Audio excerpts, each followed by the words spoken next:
But we'll ask Commissioner Shackelford if he will have our invocation.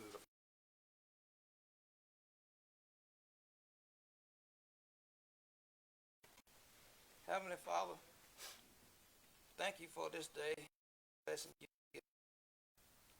We pray that our leaders with God's guidance lead us to a positive outcome of the crisis in the world today. We pray that God have mercy on the Ukrainian people whose lives have been changed forever. We pray that our world leaders can come together to stop this suffering of so many people. These things I pray in Jesus' name. Amen. Amen. I pledge allegiance to the flag of the United States of America and to the republic for which it stands, one nation under God, indivisible, with liberty and justice for all. You may be seated.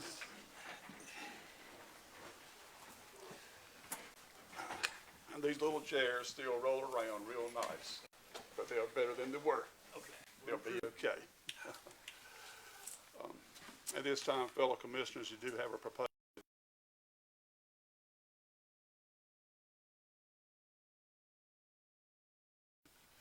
Move to approve the agenda for today's meeting, Mr. Chairman. Have a motion. Do I have a second? second We need to make one correction spelling on presentation two. Okay. Instead of a U, should be an E. A Medlin and not a Mudlin. Okay. Thank you. Thank you for that correction. We do appreciate that. Any other corrections to anything on this agenda at this time? I will call the question. Those in favor of the motion of approval signify so by saying aye. Aye. Opposed, nay. The ayes have it. The motion is carried. You also have your consent agenda for this meeting. Is there a need for any change to the proposed consent agenda? Move to approve, Mr. Chairman. Have a motion to approve. Do I have a second? Second.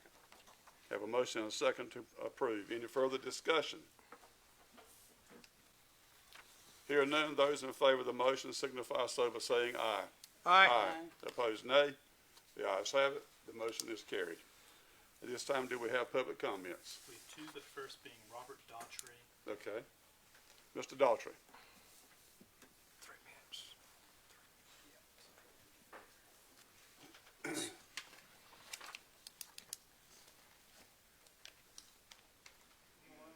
Good morning. Good morning.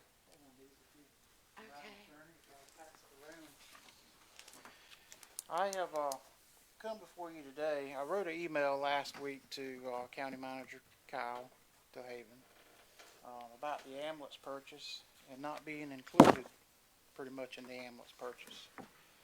After being told multiple times by the Emergency Management Director that I would be, and I also have that in writing from the Emergency Management Director that I would be. It's just a little upsetting. As I have provided every ambulance to this county that the county owns and tried to save the county as much money as I possibly can in the past with working with Mr. DeHaven many times on remounts and things like that, to not be given the opportunity was kind of like a slap in the face. So I wrote the email.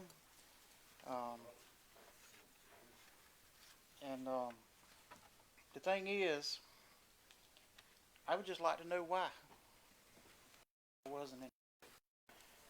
After many years, being a fire chief in this county for 14 years, being right here, able to work on the ambulances, able to do everything. Over here at a spur of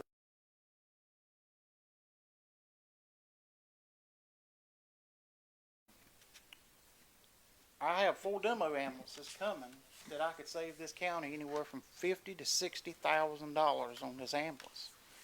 And I've got copies of that right here where I quoted to another county that's paramedic level. If you were getting an ambulance that was, have a problem. But $275,000 for an ambulance is really, really steep. I don't even sell ambulances at that cost to major hospitals in this area for critical care transport. I've gone out on a limb to try to help Brock find a pickup truck back last August. At the chief's meeting, he said the company they had ordered the pickup truck for the QRV couldn't find one. I went out on a limb to try to find that. I actually found exactly what he was looking. He told me he'd get back with me. Never did.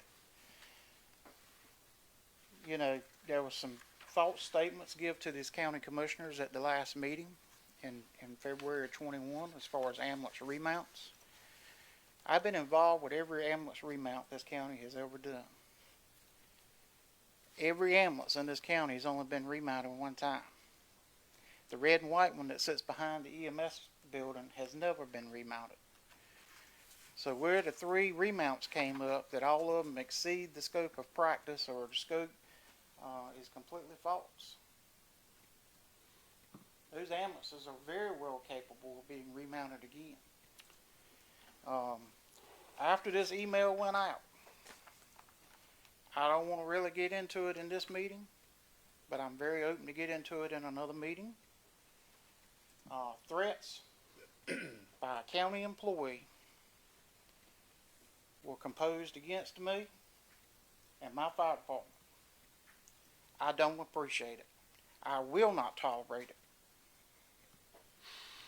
And it was put that if I came to this meeting and said anything about this email that got sent, and Brock was included on it, that serious repercussions would become against me and that fire department. I don't appreciate it, not one bit. I have done nothing but try to help this county. Try to help this county save money. And I don't appreciate it. I have all my paperwork with me and my documentation, if anybody would love to see it. Thank you for your time. I'm sorry we had to meet under these circumstances, but I do not take threats lightly. I want this employee banned from any property that I own and operate. He better not step foot on the Scuffling Fire Department property or any emergency scene that we have. I will have him arrested for trespassing. Thank you. Thank you, Mr. Daughtry. There was a 3-minute time limit. This was kind of important. No, this was kind of important. I allowed you to go a little bit further. We will take everything into consideration. Thank you so much. Hold on a second. Trey, come on up here.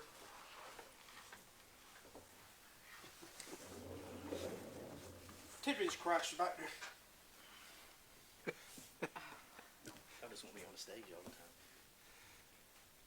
Technical difficulties. If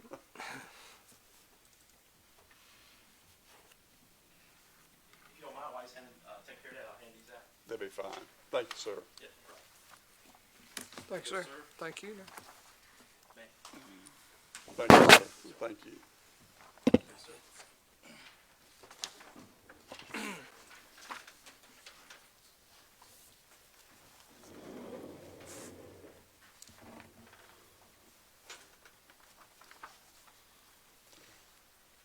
Yes, sir. I probably won't take all my time, so hopefully you can use some of mine. I just handed you all an email that I sent out. You know, it's going to be a good year for Greene County. You know, we got all the elections this year and nobody's unopposed. So it kind of reminds everybody that they're doing the best thing for Greene County this year and why they're doing their job. Of course, I'm a Democrat candidate for sheriff that's going to be in the election on May 17th. And I had a lot of people contact me about concerns about the appointment of sheriff. Some of those concerns align with me. Of course, when they contacted me, I've told them to contact you. You're the one making the decision. They need to speak to you. So hopefully a lot of people have called you, like my phone's blown up. Who would I be if I didn't address my concerns as well? So you entered into a closed discussion last meeting, probably for 15 or 20 minutes, and then called the meeting to close. So I sent this email back, not hearing back from anybody. I just want to make sure that you've got that. That way, if it comes up, you've got it. You've got it from me. You've heard the concerns of the citizens. So during your election campaigns and stuff like that, if you're asked about it, you know it. All right, thank you. Thank you. Thank you very much, Mr. Tindall. Anyone else for public comments? Being none, I would declare the public comment section closed. At this time, I would ask Sheriff Smith if he would come up to the podium.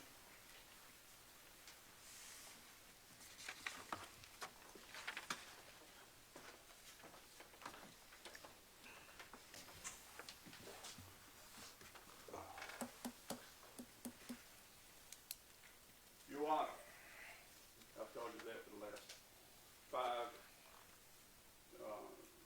periods of my being county commissioner. We worked together. You've been in law enforcement for 38 years, most of it here in Greene County. You were actually sworn in as sheriff, I believe it was November the 30th, 1998. I was sworn in December the 7th, and so was Commissioner Shackelford in 2000. So we've worked together during 5 terms for me. This is your 6th term. We appreciate all that you've done for Greene County. You've certainly been a good steward of Greene County. And it is just traditional with a lot of candidates when the sheriff retires, he is given a little memento for the rest of his life. So on behalf of the Board of Commissioners in Greene County, I wish to present you this for a job well done. You have well deserved it and earned it, and thank you very much.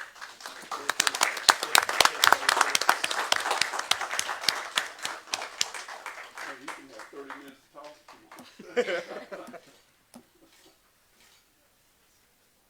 Thank you. Well, thank you. It's been an honor and privilege to serve people in Greene County. Pride. We wish you and Sue the very best in your retirement. Both of you. I think everyone in here pretty much knows we're a small county and knows everybody. His wife retired the same day he did, so they now have another journey to go on with a lot less responsibility than what they have had for the last years. So I retired last Monday was the last day, and I've been busy ever since. Thank you, Sheriff.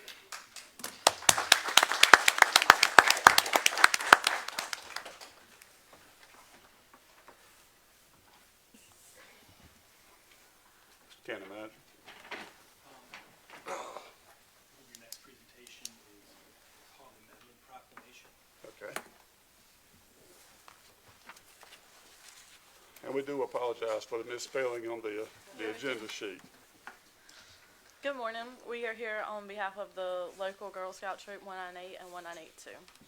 So Girl Scouts are known for cookies. However, it's more than just a box of cookies or a fundraiser. The mission of our council is to build girls of courage, character, and confidence who make the world a better place. Through the Girl Scout Cookie Program, we learn 5 main skills for life, such as decision-making, goal-setting, people skills, business ethics, and money management, as well as leadership skills. We have opportunities to participate in STEM, which is science, technology, engineering, and math, as well as outdoor activities in addition to entrepreneurship. We use our cookie proceeds to camp, participate in council and troop activities, as well as give back to our community through donations to the food pantry, animal rescue, and more. Thank you for supporting the Greene County Girl Scouts and for allowing us to present to you this morning. We also have Girl Scout proclamation to share. A proclamation on the importance of Girl Scouts to today's girls. Whereas March 12, 2022 marks the 110th anniversary of Girl Scouts of the USA, the largest and most impactful leadership program for girls in the world. And whereas since our beginnings, Girl Scouts has emphasized public service and civic engagement and has fostered a sense of community in girls. And whereas Girl Scouts work to champion the ambition, cultivate and talents, and develop the skills of girls to confidently pursue their passions and make the world a better place. And whereas during a time when girls are experiencing increased levels of anxiety, stress, loneliness, and depression, Girl Scouts provides community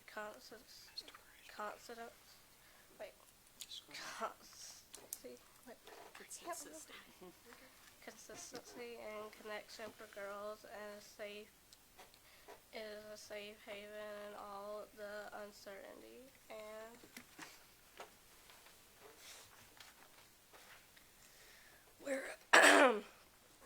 Whereas girls say that Girl Scouts support their mental health and is an accepting, safe space where they feel free to be themselves, and where leaders and other girls are sources of support during difficult times. And whereas, especially in the time of COVID-19, Girl Scouts plays an indispensable role in engaging girls in after-school and out-of-school programming and experiences that expand their world and allow them to tap into their inner innovator, change maker, and leader. And whereas at a time when civics education is missing from many schools, Girl Scouts engages girls of all grade levels in civics programming that depends their understanding of democracy and government, prepares them for a lifetime of civic engagement, and motivates them to take action on issues that are important to them. And whereas Girl Scouts offers girls 21st century programming in science, technology, engineering, and math, STEM, the outdoors, entrepreneurship, and beyond, helping girls develop invaluable life skills. And whereas Gold Award Girl Scouts take on projects that have a measurable and sustainable impact on a community by assessing a need, designing a solution, completing a project, and inspiring others to sustain it. And whereas today more than 50 million women, trailblazers, visionaries, and leaders are Girl Scout alum, who have made the world a better place. And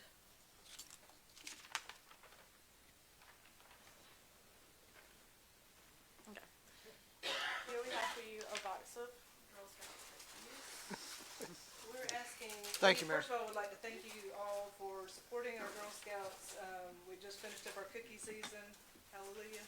And, but this community has supported us for the last 9 years that we've been leaders and beyond. And we're asking that you join with Governor Roy Cooper in declaring March 6th through March 12th as Girl Scout Week in Greene County. Mr. Chairman, I move to declare the week of March 7th, 2022, Girl Scout Week in Greene County. Have a motion, do I have a second? Have a motion and a second, and I will read the bottom down there. Therefore, I, Benny Heath, by virtue of the authority vested in me as chairman of the Commissioners of Greene County, do hereby applaud the Girl Scout movement of the North Carolina Coastal Plains Council for providing girls with a safe, inclusive, all-girl space where they can hone their skills and develop leadership abilities, and declare the week of March 6th through the 12th to be Girl Scout Week. Have a motion on the floor to accept this, to approve this. And I have a second. Is there any further discussion? And that needs to be amended, Mr. Chairman. He said the 7th, The week of the 7th. and it's the Well, 6th. This says at the bottom, it says Okay, 6th through 6th. 12th. We will Well, we got 7th approve, here. we will approve the proclamation as it was presented to us. All those in favor of the motion signify so by saying aye. Aye. Opposed? Nay. The ayes have it. The motion is carried unanimously. Thank you. Thank you so much. We appreciate you coming. Y'all did a great job. Thank you.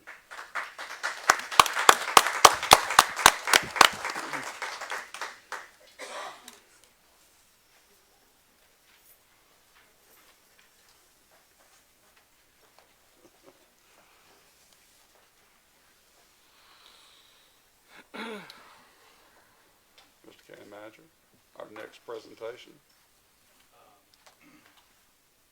Rich McDavid and Associates. Good morning, Mr. Moore. Good morning.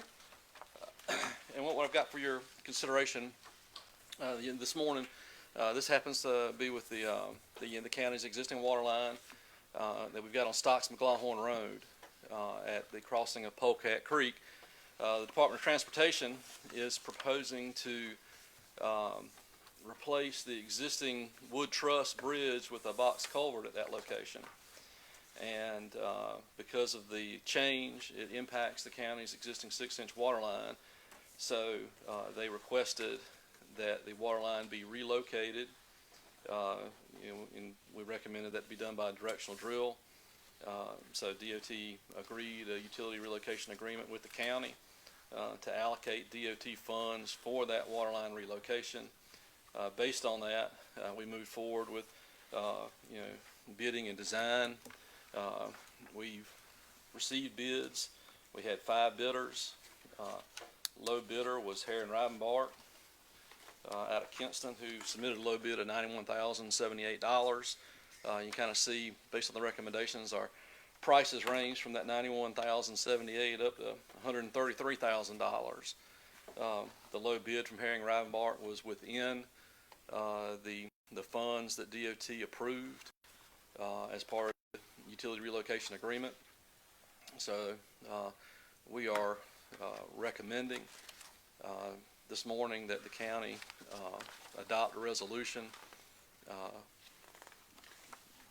that adopts the capital project budget that allocates the funds, again, being provided by DOT, and awarding the construction of that water line relocation to our low bidder, Hare and Rivenbark, for their low bid amount of $91,078. So this will allow us to move forward. I think DOT, based on our conversations, is planning on bidding out the bridge relocation project the end of April. So they're hoping to have that project in construction by probably summer of this year. So there'll be a little bit of an inconvenience, and they've requested that those utilities be relocated prior to construction. So be glad to answer any questions. How long is it supposed to take once they get started? We're Once gonna they do get the one started. line first, then they're gonna do the bridge, is that? Yeah, they got a bridge, and they've got a telephone line they've got to relocate also. Okay. You said Yeah. how long? The water line relocation, once the materials get there, it probably won't take 3 weeks. Okay. Bridge replacement probably a little bit longer than that. So what bridge, which bridge? It's Polecat Creek. It's on Stocks McLaughlin between Ormansville and John Merritt. You've heard the request. Do I have a motion? So moved, Mr. Chairman. Second that. I have a motion and a second. And hopefully availability of materials will be able to not delay us, Yeah, and that's the only consideration. Yeah, and that's one of the reasons you'll And we notice can't that. control that. Yeah, Yeah. we can't control that, and certainly that's probably one of the reasons why Hare and Rivenbark's bid was so much lower, probably because they had stockpiled the materials and already had the materials on hand, a lot of them. So that's a good thing. Mr. Chairman, I have a question on the resolution. If you look on page 1, the last sentence of the resolution says the chairman and county manager are authorized and directed to execute all documents associated with the award of construction contracts on behalf of Greene County. We've just discovered that change orders has been an issue. The HMGP, I was told there was no change orders, and in fact, there were 3 change order changes. So I would like to add to that, any change orders brought back to all commissioners to approve any change orders. I don't mind the documents being signed, but if there's any change orders, they need to be presented back to the full board. Don't they usually bring a change order back to the board? Depends on how it's written in that last sentence.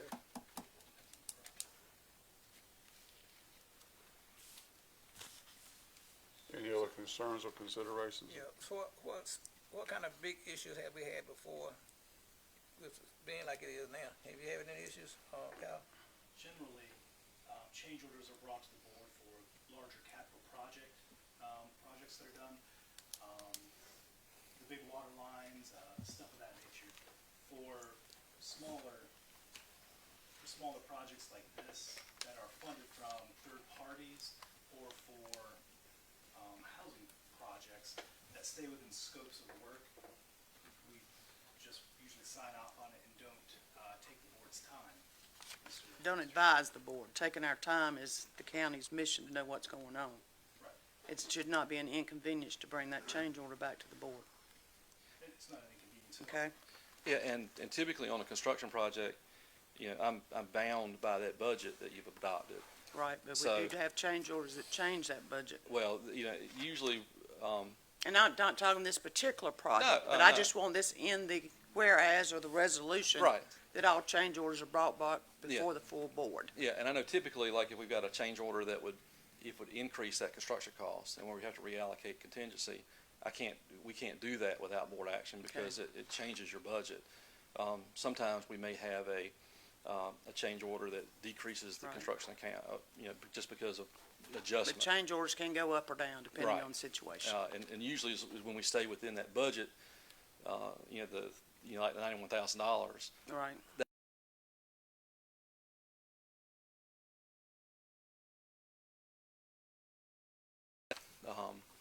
that they, you know, because they couldn't get grip rings for something, we're going to use meg lugs for pipe restraints, and so we just want it documented that they're Well, going if to there's do a that. difference in price, though, you would bring it back to us. Absolutely, because I can't.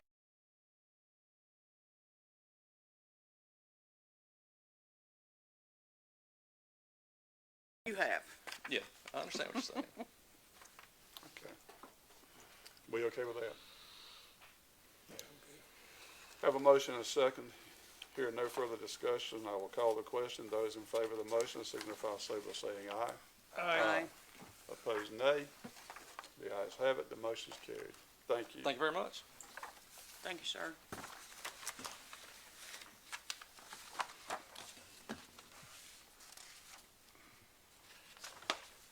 Rock, what attorney for the emergency services assessment? Okay. Good morning. Good morning, sir. So in your agenda packet, you were included some information regarding an emergency services assessment. You also provided the presentation regarding the assessment and a proposal.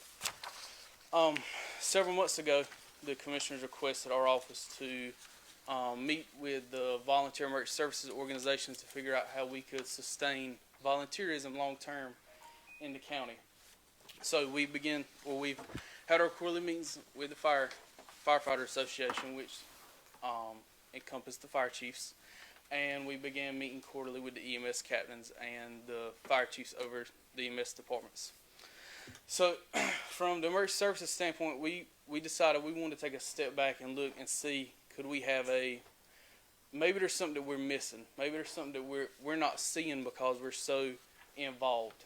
So one thing we got to looking at was there are organizations that will provide an assessment and take a 30,000-foot view and look at the effectiveness and efficiencies of the departments within our county to look at long-term strategic planning and growth and those sort of things. So in the January meeting, for the January Fire Chiefs Association meeting, we had been recommended a company called Bucket Brigade Consultant. They are from the western part of our state. We contacted them and we have talked to them about getting a proposal, and in fact got the president of the corporation to come down and talk to the fire chiefs and kind of give them a explanation of, hey, this is what the assessment would encompass, this is what we would look at, this is our steps, and this is what we can provide you. So during that meeting, everyone that attended seemed to be on board and thought that it was a good idea to have a non-biased third-party company come in and look and see exactly what's going on as far as funding goes, equipment, staffing levels, those sorts of things. So everyone seemed to be on board, so we wanted to bring it before you. So you can see that there is a cost associated with it that we did not budget for this year. So the recommendation is that if you approve, you allow myself and the county manager to look to budget this for fiscal year 23 start. So in July, we will move forward with having this evaluation of emergency services done. I'll be glad to answer any questions you have. You said that everybody's on board? From my understanding, I have not heard any complaints. I've had a lot of calls speaking from fire chief asking why we're doing this. And it seems like they're under the impression that this is something that we are forcing on them. So while you said that everybody's on board and they're saying that we're forcing this on them, and my next question is, what legal authority do we have to review a nonprofit organization? So the first thing is we're not pushing this on them. Our office has not heard any complaints from any fire chiefs, any questions. Nobody has asked for additional information or anything like that. The meeting that we had, that the president come, he asked if anybody had any questions, any concerns. He would be glad to address them as far as the business standpoint goes. Now, as far as us, nobody had any questions. There didn't seem to be any displeasure of what was going on. Nobody has contacted our office to say, hey, why are we doing this? What's the purpose of this? That sort of thing. So we've not had any correspondence from them. The second thing is the fire departments are contracted through the county. So I feel like it is our responsibility as the county to ensure that what our taxpayers' money is going to is they're getting the most effective resources, and the departments are as most efficient as they can be. Your contract in section 7 say you can only review the department's operation if there's reasonable belief that the department is not providing adequate fire protection. Right. So do you have reasonable belief that these all 11 departments are not providing adequate fire protection? So the purpose of this assessment being done is not to negatively impact the department whatsoever. It's looking at it so we can be sure that the citizens are receiving the best fire protection or EMS coverage that they can, that they're paying for. Mr. Kearney, on step 1 of your presentation. Sure. Says the scope of practice is to objectively look at the current state of fire and emergency service response and service delivery provided by each of the 11 fire and rescue departments serving the county. Right. So it does not have anything to do with county. Sure. Yes, ma'am. EMS. So that was a typo on his presentation. This price does include a overview of the EMS department and the county as well. My recommendation, if all the fire chiefs are on board, Right. you do have a fire chief association, Right. that the fire chiefs look at this cost of $8,000, which I'm assuming that's still $8,000. That is. Yes. Because we have no control over the fire tax that Right. is set by the fire departments. Right. We have no control over what apparatuses they buy. So as far as county commissioners, I do not feel that this is a responsibility of the county to purchase this contract if it's going to include 11 fire departments at a cost of $8,000. I would think this document needed to be presented, and as you said, on January 18th, it was to them. But I've also got calls that the county commissioners mandated this evaluation to be done. No. And at this point, I want to say I have not discussed this with anyone. It was not brought to my attention until I received the packet Thursday, and Mr. DeHaven did mention a little bit of it on Friday in Right. our information system. Sure. So I don't feel like the county should be bearing this cost of an $8,000. Okay. May I ask, what is the five's recommendation? My recommendation is the Fire Association approve and pay. If they approve it, let the fire association, let all the chief, if all of them approve it. Let the Fire Association pay for it. Okay. We can solve this right now. Chief, come on up here. You're secretary of the Fire Association. Come on up here and talk to us.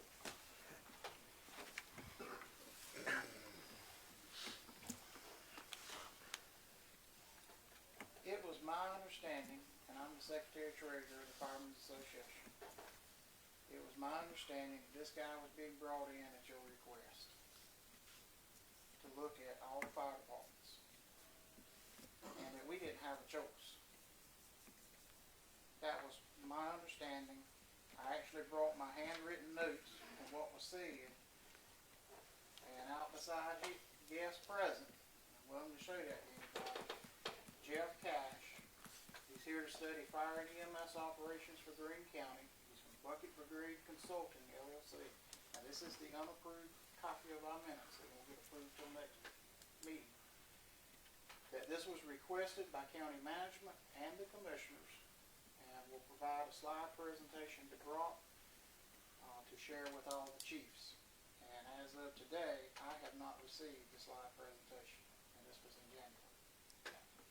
And my understanding was this was mandated by you all, and we didn't have a choice. If that's the way it was represented, then I truly apologize.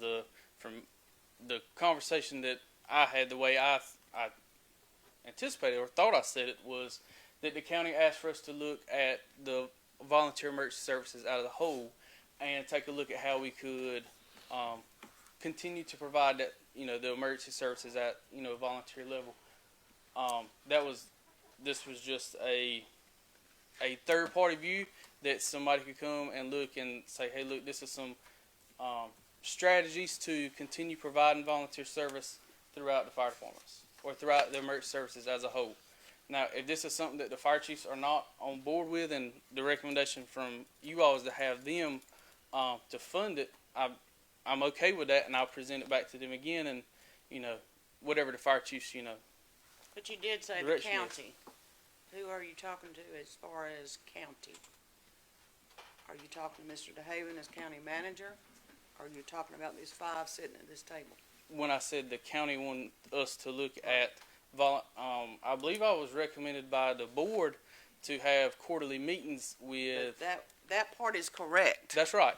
But this evaluation was No, not. the evaluation was brought on, solely by the emergency services office. It was not brought on by the commissioners. The commissioners just asked to look at how we could continue volunteer service long term, and this was. But at this point, we only have one fire department that has EMS. That is currently operational, yes. So looking at EMS at the fire departments is really a null and void. Sure. I have to say, on behalf of Sculpin Rural Fire Association, I have nothing to hide. Anybody's willing to come look at our books, anybody's willing to come look at our records. I personally have nothing to hide. The fire department has nothing to hide. So I don't know, I understand what he's trying to do, but at the same time, if there's fire departments in this county that ain't up to standards, then that should be his job to go and sit down with them and counsel them and see what can the county do to help you get back up to snuff if you're struggling, or make recommendations to those fire departments. But again, my impression was this was mandated by you all, and we had no choice. And if it was perceived that way, then I apologize. So if you would like me to just present this to the Fire Chiefs Association and have them approve it, I'm 100% good with that. I just wanted to bring it before you. It was not my intent to have this seem like it was mandated by the county to be done. However, this company just would provide a recommendation on how we can sustain volunteer fire departments long term. And did you contact this company? Yes, I did. My recommendation is go back to the fire chief, present it, and come back to us. I Yeah, personally have no problem with it. I think the fire association, if the fire chief want this, they should pay for the $8,000. Okay. Because the county, as I know it, and y'all can be corrected, has no control over the fire departments. Right. We take in your tax dollars for your fire service. We pass those out to the departments. They spend it like they want to. They buy the apparatuses they want to. They apply for grants to help with those purchases. So as far as a county, I don't see this being brought up to the county commissioners. And if I need to make a motion, I will do that as well. I'll just suggest we take it as information at this time and proceed. There's a lot of, don't know exactly what's going on here right now this time, so I think we'll just take it as information and proceed. Thank you, Chairman. But All right. again, we do know that the volunteer fire department is important to the county. Absolutely. sir. Every one of them, Right. absolutely. If we have fire departments that want this assessment or whatever, let them take care of it. Because if Okay. they can come up with a way to help them improve or whatever, we got some great fire departments in this Right. county. No, and I And completely. they're doing well, I mean, very Right. well.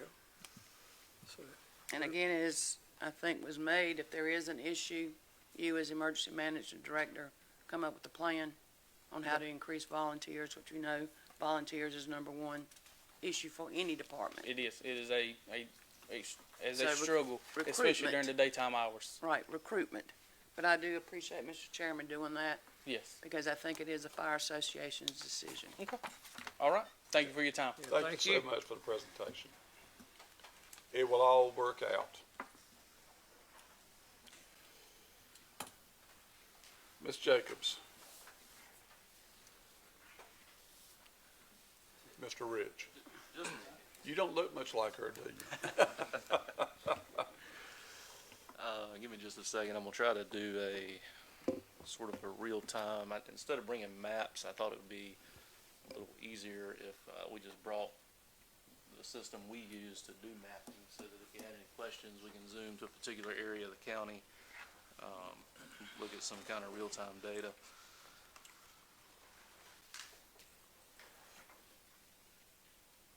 And I guess I'll ask the question, Mr. Cash, are we live stream? Yes, Okay, because the screen's back. yeah, we're having issues with that screen. Okay.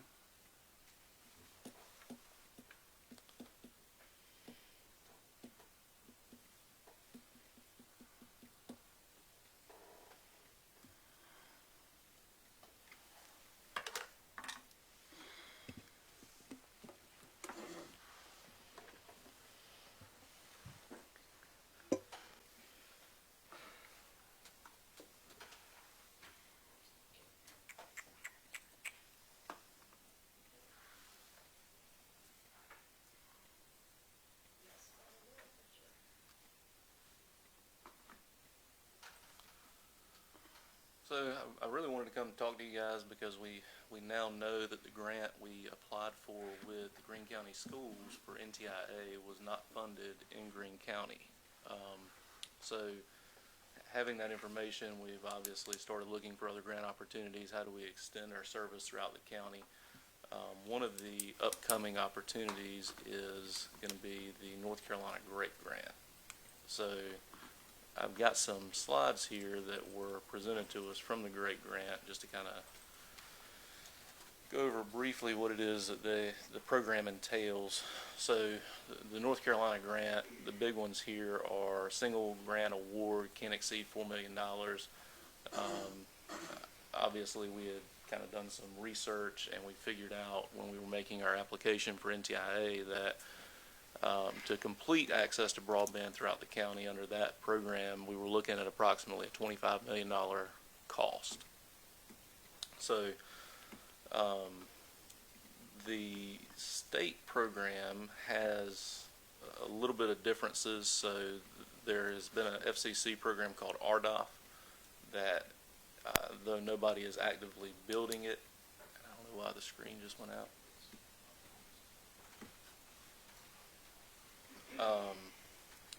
The state will not overfund that. Are you guys still able to see this? I've got the guidelines and program Okay. overview. Yeah. I just lost it there. So basically what we're looking at with the state program, I'll bring the map back up here, is all of these areas that are highlighted in the pink color are ineligible for grant funding. So the state will not fund those because even though it's not being built right now, it may be built under the RDOF program. And so that was given to other providers, not us, through the FCC. What we've seen in other programs was that the state, or not the state, but the other agencies have actually gone and funded that because they know that we can get it out faster than what the providers can that were awarded. I think it was a 8 to 10 year goal to get that built. Is that for the pink area, the lavender colored area you're talking about? Yes, sir. 8 to 10 year time Right. frame for that? Yeah, Okay. and so what that has kind of done is made it where we can't go apply in that area. So I wanted to show that as part of this map. Also on here, the green areas are areas that either we already have service or we are actively building Service 2 that will be completed by the end of the year. And then lastly, the red area down at the bottom is the area of the county that we were proposing to build as part of the North Carolina Great Grant opportunity. So the kind of unshaded areas that you see throughout the territory, those are either still available to be funded or don't have qualifying service right now. So those are other areas that we can look at either for this grant or for future grants. So, Can I ask you a question? sure. So 58 North is in this purple area, so we cannot apply for funds to put internet in that area? Not under this program, we cannot. Okay, so the GREAT program, you cannot apply for funds in that area. Right. So the stance that North Carolina took on this was they said, so RDOF was a reverse auction program, and the part of that, some satellite companies were awarded and some coax companies were awarded, some telephone companies. So the state's determination was that anywhere that had terrestrial deployed service, which would be not the satellite companies, they would not overfund. They will allow us to build over like a Starlink award for RDOF. So I guess this GREAT grant, do we have a date that this application is due, or are you going to go over that as well? Yeah, these are currently due on April 4th. So let me pull back up the program guidelines here. And again, this is not our slides. This is straight from the Department of Information Technology. So what we're looking at, they have changed it this time, which unlocks more of the county. So historically, they considered unserved areas to be anywhere that did not have access to 10 by 1. On this one, they have changed that to 25/3, which makes most all of Greene County that we don't have fiber service in qualify, with the exception of some very small pockets where CenturyLink does have that service. So I'm going to skip down a little bit so we don't go through this whole slideshow.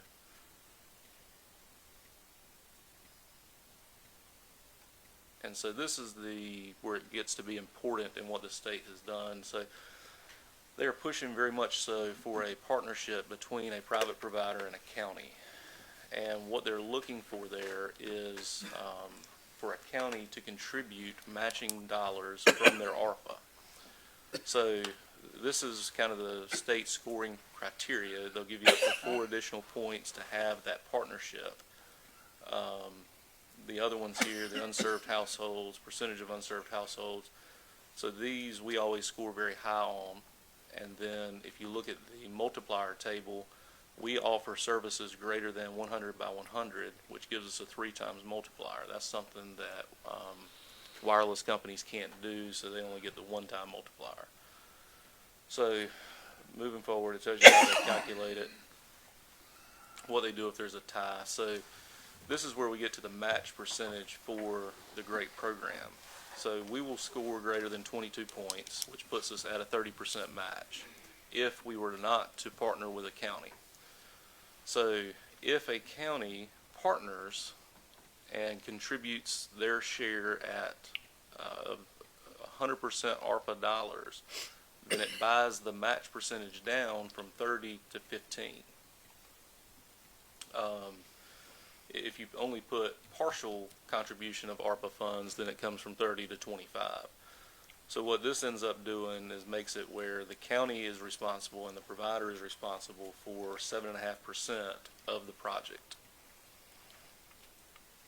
Does that make sense to everybody? So I'll bring up a spreadsheet now because there may have been some slight misinformation that may have been my fault based on the figures, but I'll go over it. So the state is willing to provide up to $4 million in funding. So to get that full $4 million, the project cost ends up being $4,705,882.35. That puts you dead on the state's match of $4 million, which puts InfinityLink and the county both contributing $352,941. They both say 18. One has to do 17 cent, one has to do 18 cent to make it work out. We'll pay the extra penny if you guys come on board. And I guess would you explain the area, because with a great grant application, do you not have to put the census area that this money will be used for? We do. So back over on the map, that's this red area that we have highlighted down here. So this area is not disqualified due to RDOF. It's not an area that we currently serve, and it's not an area that currently has access to 25x3. So it's fully within the realm of the program. So really, and I can turn on the roads here to show you Is a that little off bit better. 903 going to LaGrange? It is not. This is It's actually going to be, so the starting point here was Grays Mill Road, coming off of 58 over here. So it encompasses 258, and then it also encompasses Whole Road into Arba, Fred Harrison Road, which is an area we've had a lot of requests from. Browntown, we've also had a lot of requests from. So it's not Arbor.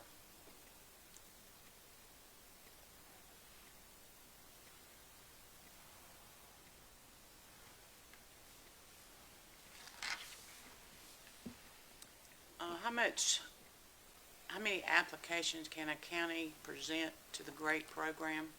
So a county can have up to 2 applications. With 4 million each? Let me rephrase that. A county can have as many applications as they like. Right. But the state will only fund up to $8 million inside of a county. With what frequency? Per year? Per? No, in the same application. So, or in the same application period. So, and the same provider can actually apply twice and be funded twice. But with the competitiveness of the application process, the funding available, the number of counties in the state that can apply, we think we're going to see probably 1 award per county. And this match will only be paid if the GREAT grant is approved by your Correct. company. Yes, ma'am. So if you're not approved, then the county does not have. Right, there's no obligation. And I know with your record with the federal, and your awards have been twice now with the GREAT program. We've been awarded 3 times in times. Greene County. Well, that is number 1 priority for the citizens of Greene County, is broadband connectivity, which is one of the 4 blocks of money that you can use. We thought there was a state hiccup.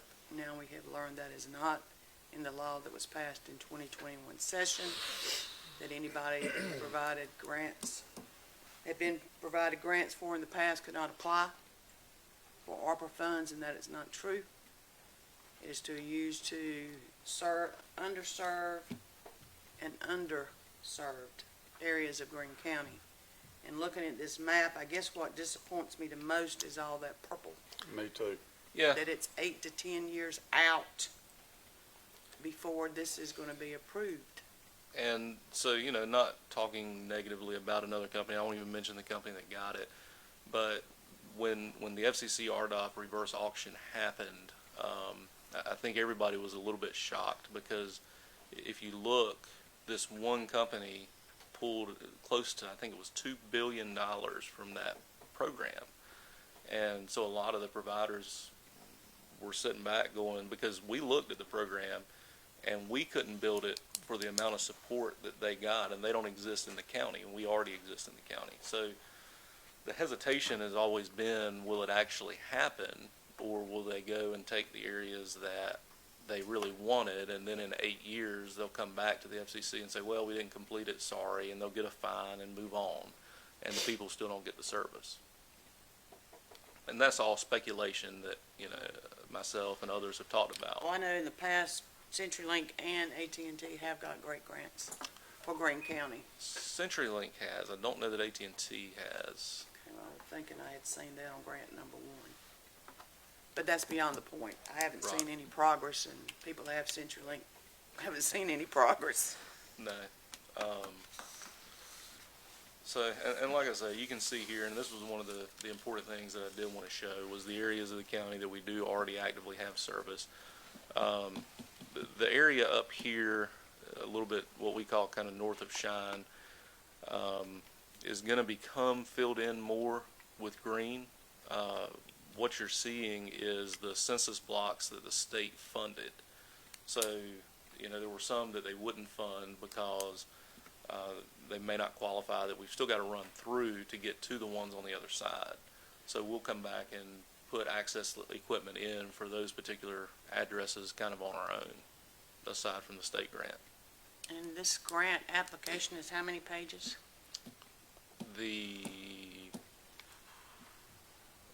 As far as the application itself, You have to have time in order to do this application. right? I think our previous ones have worked out to be close to 30 pages. That You we've said the due submitted. date is April 4th. Yes, Do we ma'am. know the award date? We don't. Where did the extra monies come in? Okay, I'll actually go over that. You're talking about over the 300,000? Yeah. So, what we were looking at originally was, the state does this based on a project cost. So, we were looking at a project cost of $4 million, not a state match of $4 million. So, when we look at $4 million total, and you take 7.5% of that, you get down to the 300,000. But when you look at how much can we apply for to get the maximum state benefit, then the project goes up to 4.7 million.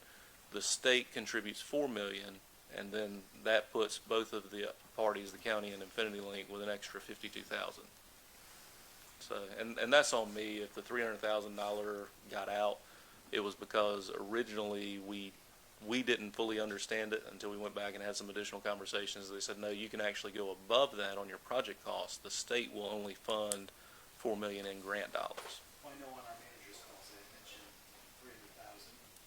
This is very good information. They do continue to give us something new every time we have some sort of meeting or information. I just wanted to thank you. Yeah, cut your microphone on. I got a question.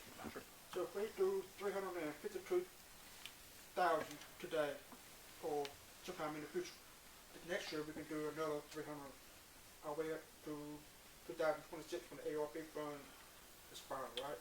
So the way the program, Go every year, right? well, so long as the state does another round of funding.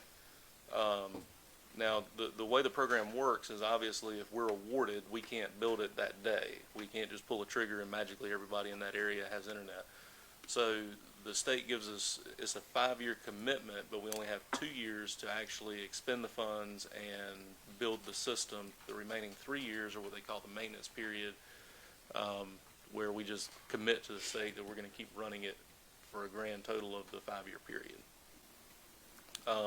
So if they have to be spent by 26, I would say we could probably, if the state continues the program, which I don't know what they're looking at after this one, then, we could go up to 24 in application so that it could be spent by 26.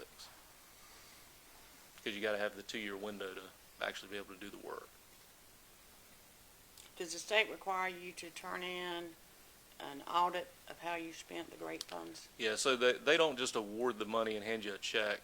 The way it works is we have quarterly progress reports that we fill out, and in order to get the money, we have to do a reimbursement request, submit contractor invoices, receipts for material, and then ever so often the state actually sends an inspector down to ride the area with us, make sure we did the territory we said we were going to do, with the technology and the speed we told them we were going to do it with.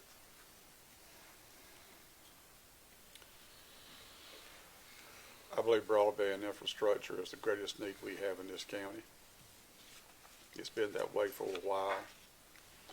Back in the early 2000s, we tried to go with that wavelength thing, and that didn't work out. We have been really without countywide broadband service since the beginning of broadband service. Right. And I'll echo what Commissioner Blizzard said.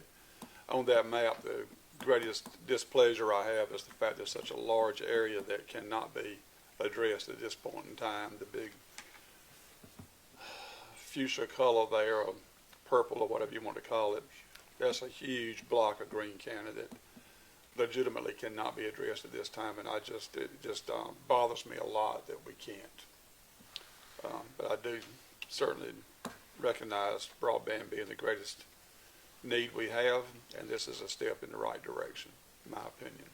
And I will make mention that there are other grant programs that we are applying for that will allow us to apply in those areas. And basically their mentality on it is, if we can do the work faster than the RDOF process, then they'll, so long as everything goes good and we're awarded, then they will give the territory to us and take it back out of the RDOF program. Well, then you need to talk fast and convince them that that you can do it faster than they can. We've actually got an application for those areas that'll be turned in on Wednesday through the USDA. We have no idea when they'll make award announcements.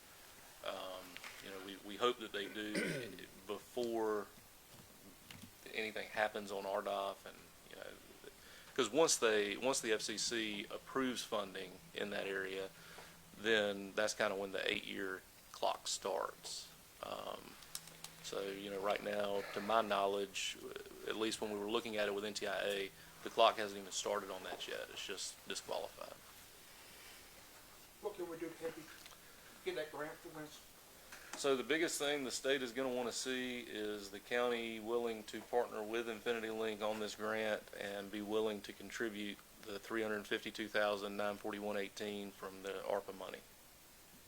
I think it's a good idea. Well, I'm gonna make a motion. After our meeting from Friday, I know you've got a concerned look on your face, but the ARC funds are there. It's 52 more thousand than what we thought. There are several projects that Mr. DeHaven presented, but using the ARC funds. But again, if this is top priority for the citizens of Greene County, we need to move forward and assist you. We haven't done that in the past. I think it's time that we step up to the plate and the county match $352,941.17 if you're gonna pay the extra penny. For this great grant application that is due April 4th. Again, the reason doing it at this meeting is because you need time to get the grant application completed with the correct figures. And I think this is the time to move. This funding is due, had to be spent by 2026. Right.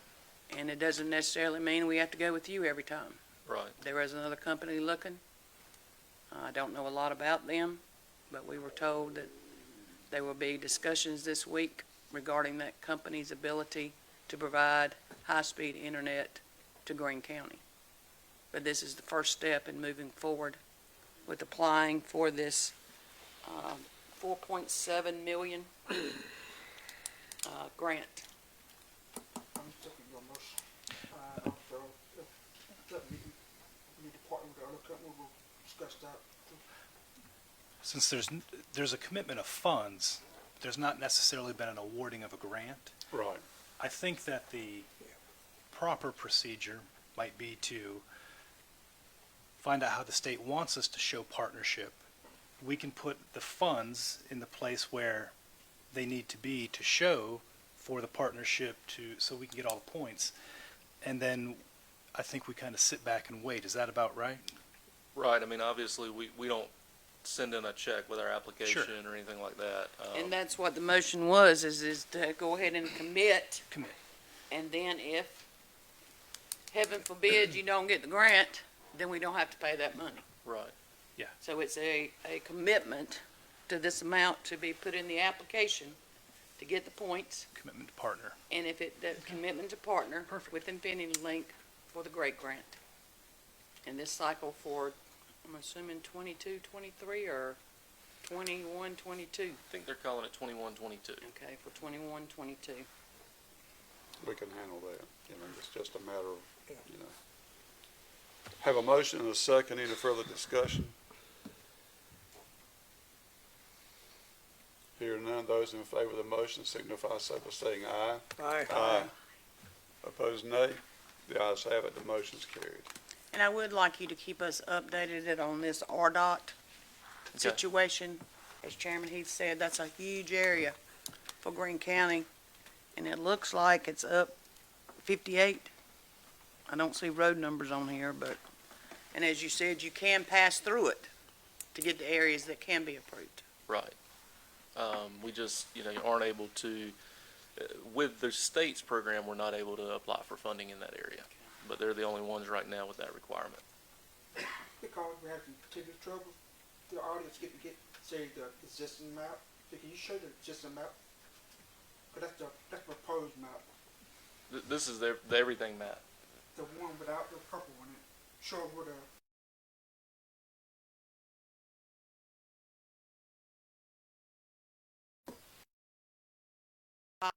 Can you email us? Commissioners are- Because when I have constituents, then I can. Right, and one of the internally too, to get this into where people can see, are you serviceable today? Are you going to be in a grant program that we've actively been awarded? Right. So we're hoping in a couple of weeks to have that available. So instead of calling the office and say, is my address on that map? They can go on that map and say yes or no, it's not on that map. Right. Before I close this, any more questions? I do appreciate you coming today. Appreciate y'all I was very proud of a Greene County company being awarded $39.8 million, $29. $29.8 million for Lenore County Yes, to ma'am. serve 150 or 15,000? 15,000. 15,000 households. And as you said, you did apply with Greene County schools, but it was not awarded. We did, and, we obviously have no idea why one was awarded over the other, but they do have a call coming up that goes over all the applications. So we're going to be talking with NTIA about our Greene County application to see, because they have more federal funding coming as well that we'll be looking to apply for that will hopefully allow us into those fuchsia areas. Thank you so much. Thank We you. appreciate it. Thank you. Mr. Lanier.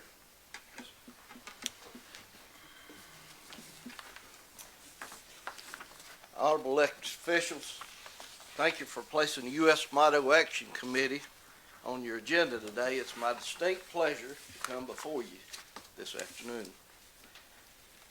This is an invitation to join the growing list of cities and counties that are voting yes to proudly and prominently display our national motto, "In God We Trust," in and on their governmental buildings and, I might add, law enforcement vehicles. My name is Rick Lanier. I'm co-founder and field director for the U.S. Motto Action Committee. I served as county commissioner in Davidson County, Lexington, North Carolina, from 1998 to 2002. In 2002, I led my board of commissioners to vote yes to display "In God We Trust" on the exterior of the governmental center. Since then, it's been added to our courthouse. Soon after that, several other surrounding counties and cities began joining us in doing the same. We formed the U.S. Motto Action Committee for the sole purpose to promote patriotism by encouraging elected officials to vote yes to display "In God We Trust" in and on their governmental buildings. Displaying the motto gives ceremonial honor to public occasions and expresses confidence in our society. These words have been used on our U.S. currency since 1864. This inspiring slogan is engraved above the entrance of the U.S. Senate chamber, as well as above the speaker's seat in the U.S. House of Representatives, as well as on our money. On July 30th, 1956, during the Dwight D. Eisenhower administration, the U.S. Congress adopted "In God We Trust" as the official national motto of the United States of America. Thus, displaying our motto is a legal right protected by our First Amendment. On November the 1st, 2011, the U.S. House of Representatives voted overwhelmingly, 396 to 9, to reaffirm "In God We Trust" as our nation's motto. Congressman Randy Forbes of Virginia sponsored the resolution in part because some have mistakenly stated that "E pluribus unum" is our national motto. Most importantly, The resolution specifically encourages the placement of the motto in and on all government buildings from courthouses to school classrooms. A recent display shows that 87% of all Americans still support the display of our national motto, and rightly so. This is our nation's identity. It is the very basis for our form of government. And I want to interject right in there. I got a call when we went before Johnston County in Smithfield by CBS News, and they asked me, why is it important to put a motto on the building? I said, well, it's our nation's identity. Said, what about folks that would disagree with it? I said, well, there will be small in number, but if this is not our nation's identity, then what is the basis for going forward of making any kind of decision?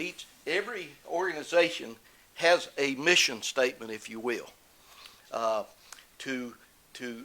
in going forward.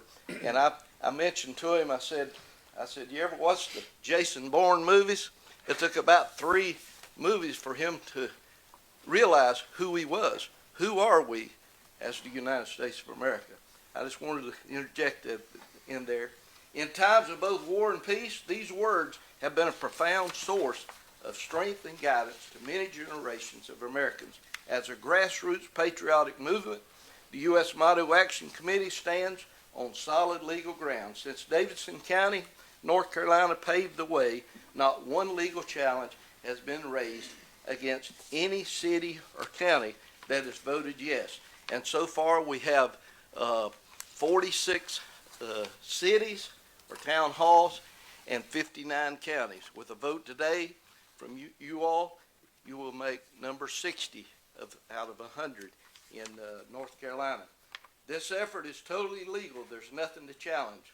And the greatest thing of it all, and you'll like, and I realize this being on the Board of Commissioners, sitting where you sit, 100% of the cost comes from private donations. None of it comes from the county. And we do this to keep basically the politics out of it. If there's a handful of folks disagree, you can tell them that it didn't come out of county tax dollars paid for by private individuals. And in most cases, we raise the money in the county or town of approval because folks want to be a part of or take ownership of, if you will, our great national motto. All across our country, elected officials are quickly embracing the opportunity to display our great national motto. Displaying the motto will serve as a perpetual reminder, folks, of our godly heritage, our rich godly heritage that Commissioner Shackler just prayed about earlier. Elected officials like you are showing a commitment to the values that our country was founded upon. Thank you in advance for voting yes. I would be glad to take any questions at this time that you might have. Do we have any questions? Move to approve, Mr. Chair. Have a motion to approve. Do I have a second? Motion and a second. Any further discussion? When you say government buildings, I see you have pictures of the courthouse, the operations center, outside and inside. Do we not have any other governmental buildings this will be put on, or patrol cars? Well, basically, when we make a presentation, we reach out to the county manager, facilities director, and ask them to get us some pictures of areas. We make recommendations, not really knowing your county or what buildings would be feasible to do that. We've had some counties, like Bladen County, that approved 10 different locations to place it on. And we've had some just put it in at one location.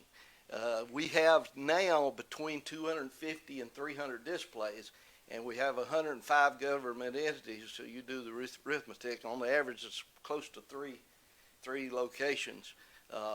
It's real nice when we can have it inside of a chamber.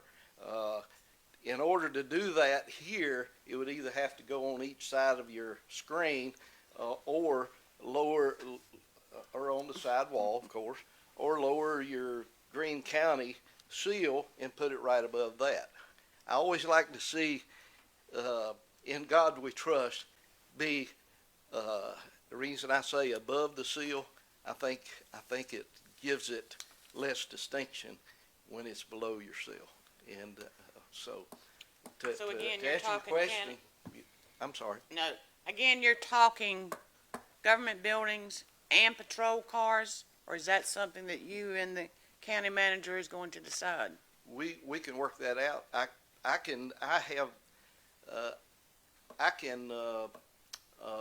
reach out to your local sheriff, but it's my understanding. I spoke with one of the candidates that's running for sheriff before he came in this morning. He said that they were already on the cars. I wasn't aware of, but I believe there's one patrol car has the slogan right. Sheriff Smith had already adapted, or adopted that, and they're already on our patrol cars now. They've been on there for about 2 years now. Yeah. okay. But they're not on emergency services vehicles. Not to my knowledge. We have them on. We put them on fire department, fire trucks. We put them on emergency vehicles, police cars. You know, and I should have brought some of the decals in with me. I apologize for not. But they're the 2-inch decals, about 19 and a half, 20 inches long. It's pretty much standard, and they are reflective. I have no objection to this. I just want to make sure that our department head has some say-so whether it goes in their office and building. So, coordinate with our department head, so that that's something they want for their building. Basically, what you're approving today is in general approving to put it in and on whatever buildings you so choose as a county. You decide the size.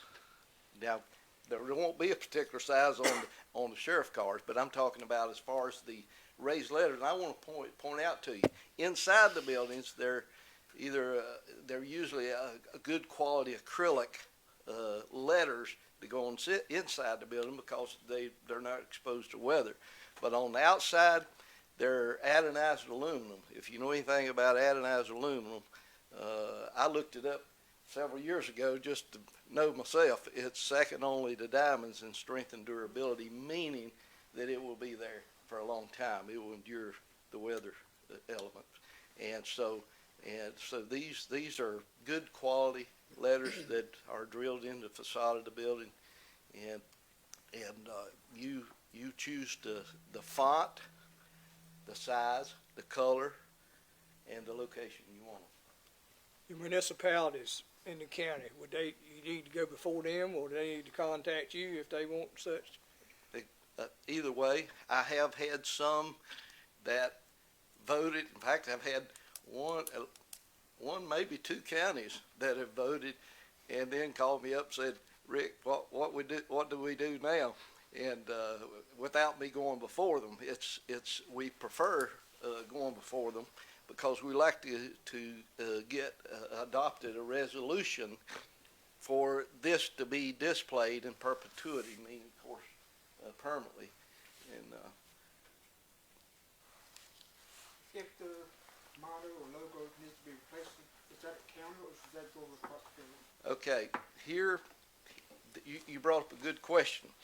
Has a situation down in Carteret County recently. In fact, I'm going before Morehead City Town Hall. Since Carteret County has voted, they want to vote, so I'm going before them tomorrow afternoon at 5:30. And already been introduced to a couple more town halls down there.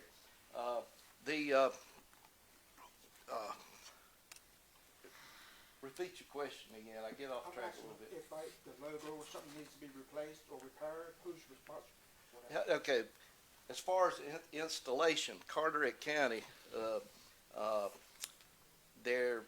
it was good because of the distance for our sign company to come this far from Lexington, the one that we've used for most of them, 2.5 hours or more away, is of course they've been bought out as well, and cost goes up. You know how that goes. To expedite the process of us getting it on the building sooner, Carteret County elected, and so did Newport Town Hall, that has already voted down there in Carteret County, to do the installation themselves, and we just ship the letters. That probably cut down on the cost by as much as 50%, 40% at least. Now, if we hired a local company that could do that, it would need to be one that you all would have confidence. I have confidence in our sign company, but the cost factor. And down in Carteret County, they had facilities director or maintenance directors that felt that they could install the letters without any hitches, and it's definitely not a problem. But again, replacement cost if the letter, But you just Contact you again? reach out. You just reach out to us, okay. and we will take care of that. But to complete the questions asked, but Mr. Haven, we got a installation that can put the letters up. I know of a couple that I Well, I can know we've depend got on. letters been put up. Yeah. Recently. Yep. So. I've got a few I can depend on.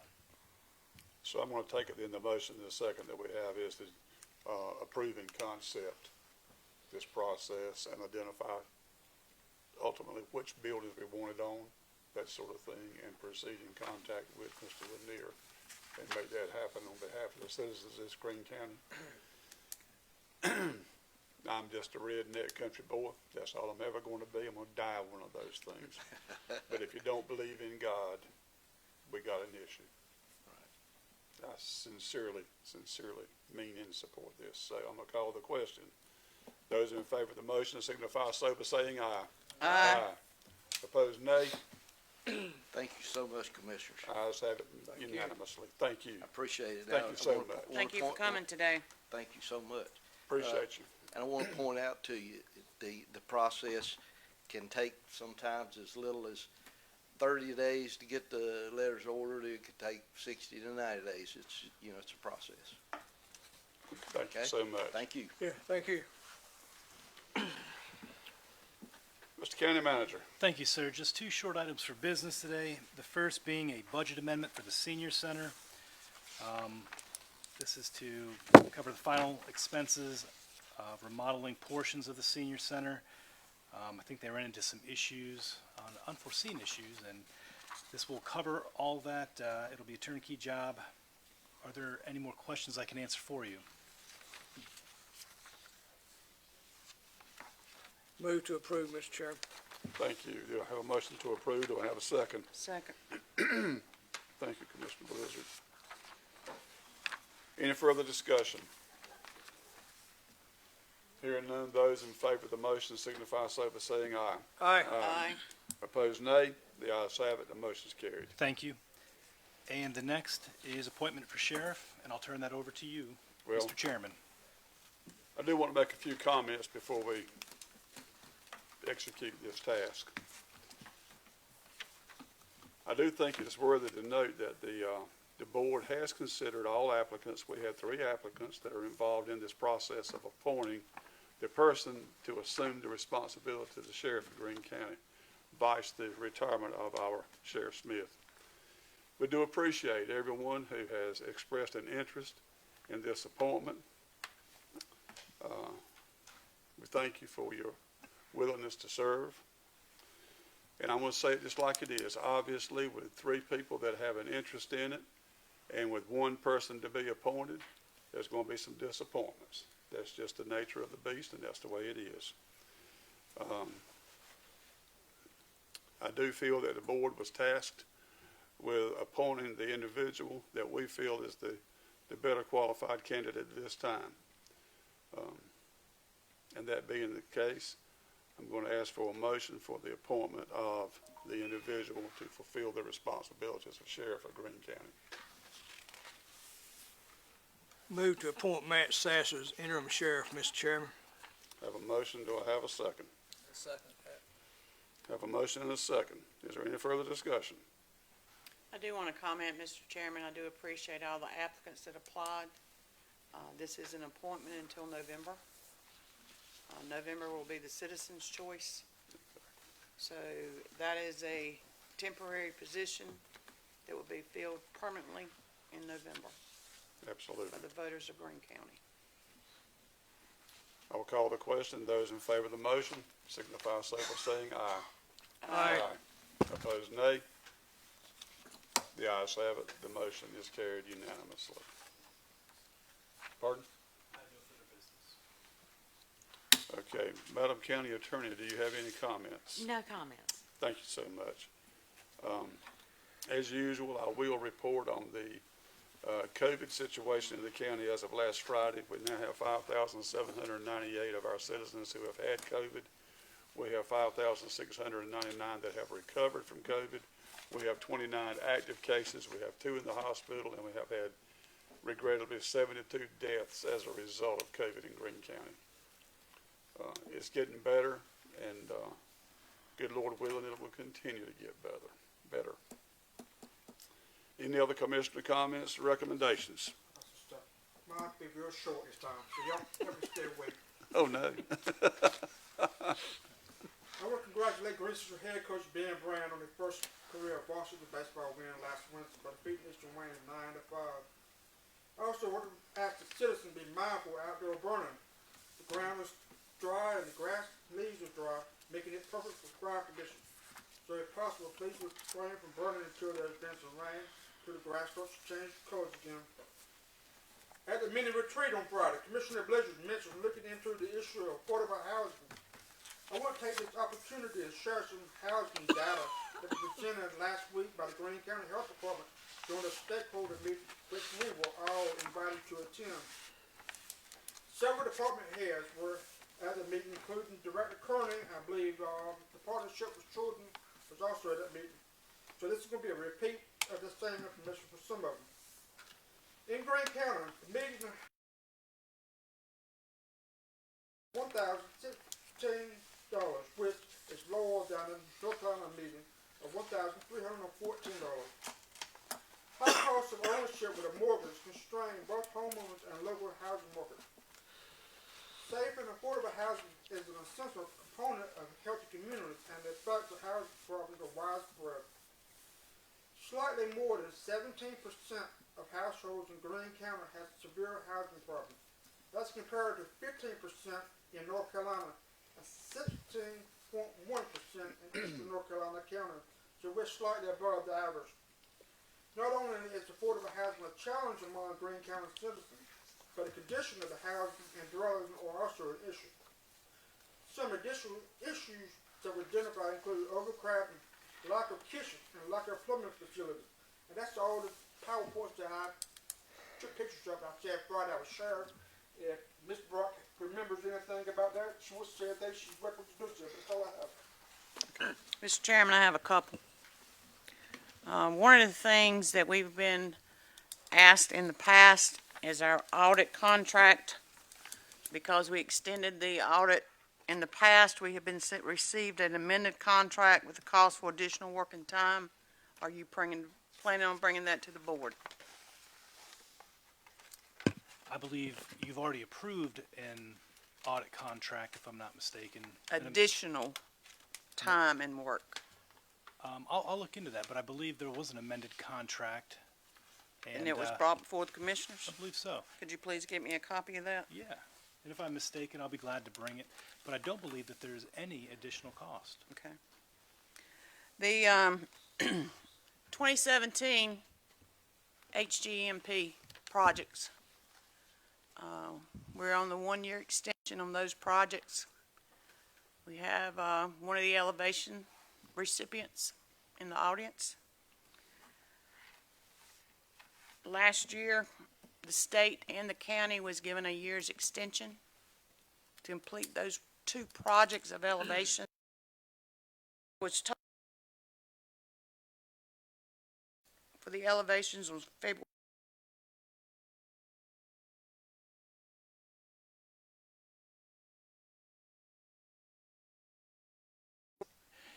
It doesn't take into consideration new information that's been received that extends our time and also increases our dollar amounts to have these these 2, maybe 3 houses raised. And instead of having something like that signed, thought we would wait for the final contract. And that's to be been relayed to the state and the homeowners? I talked to John about it today, and we plan on having a meeting with Darian tomorrow, and the state's the one who sent it out. Okay, well, like I said, we're running out of time. I think there's an extended time. Well, federal government has to approve it. I believe, yeah, you're exactly right.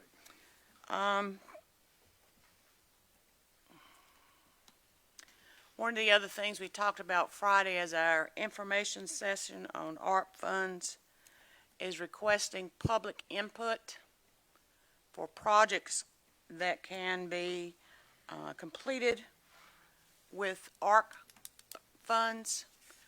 We're in the category of 1 million to 10 million. We got 4.2 million, so we're right in the middle. We're in the process of trying to finalize some projects that our ARP funds can be done, as we did today with the fiber internet. So I'm requesting the public to contact your commissioners. As Mr. DeHaven said, that's what needs to be done instead of putting a form on the website. So please contact, do your research. They are stringent guidelines. So I'm asking the public to look and research those funding projects that are being done. Another thing that's been brought to my attention is a trash issue on our county roads. It's becoming a health concern and, of course, a beautification project that we cannot be proud of the amount of trash that are on the roadways within Greene County. I'm suggesting that we contact DOT, which they are the ones that are ultimately responsible for trash on the roadways, to come up with a plan to tackle this trash along our roadways, whether it be education, put up more sign along our roadways. I think the fines have increased, but they wouldn't know it because we don't have signs up.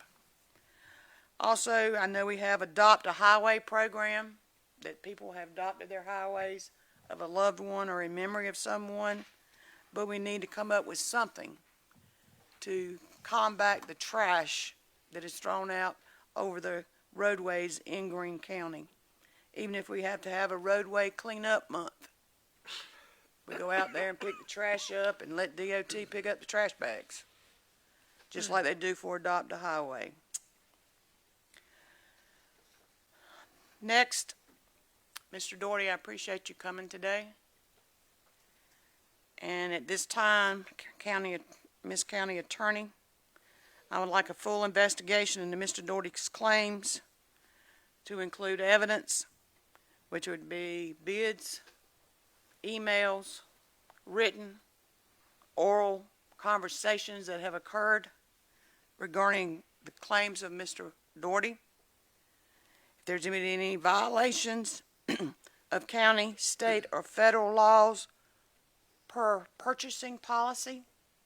We do have one of those, is that correct? We do. Greene County personnel policy violations. I think in December of 2020, we had a whistleblower policy that was approved.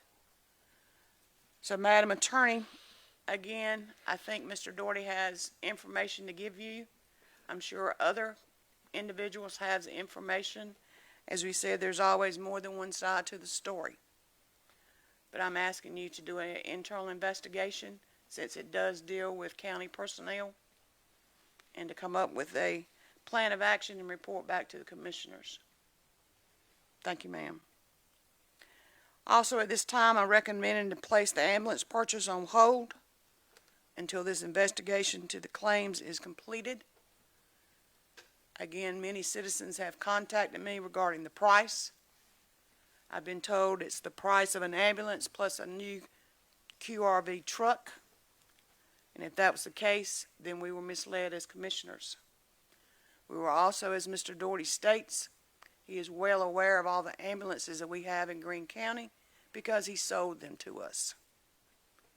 So when someone says we cannot remount our ambulances any further because they have been remounted 3 times, that is incorrect information according to Mr. Doherty.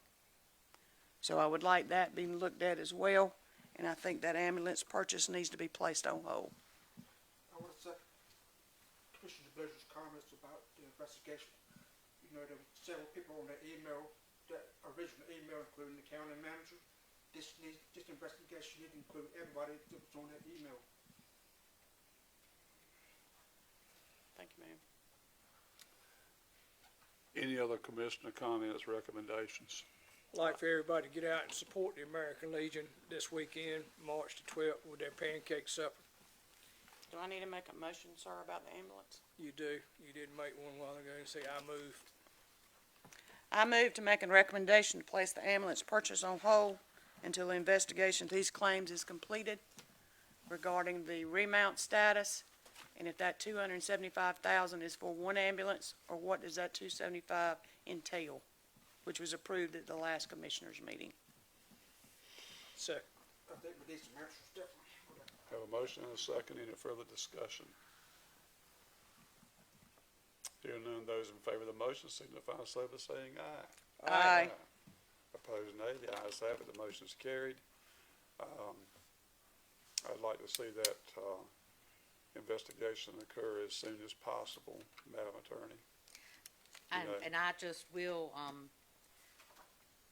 request then, while we are here in open session, because I do have several things going on. Right. But I have here only 2 emails, and they were both written by Mr. Daughtry. Right.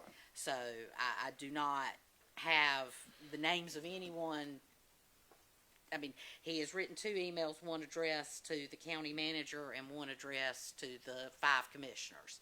So as far as whom to investigate, But he does have emails in his I will possession. need, I will need a Anybody that starting has point. information needs to get it to you ASAP Yes. so that an investigation gets started. Any county employees that have anything, again, we do have a whistleblower policy in place. So the threat of losing your job should not be an option.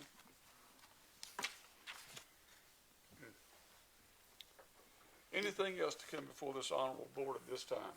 Move to adjourn, Mr. Chairman. Have a motion and a second to adjourn. Any further discussion? Hearing none, those in favor of the motion signify so by saying aye. Aye. Aye. Opposed, nay. The ayes have it. The motion is carried. Have some Girl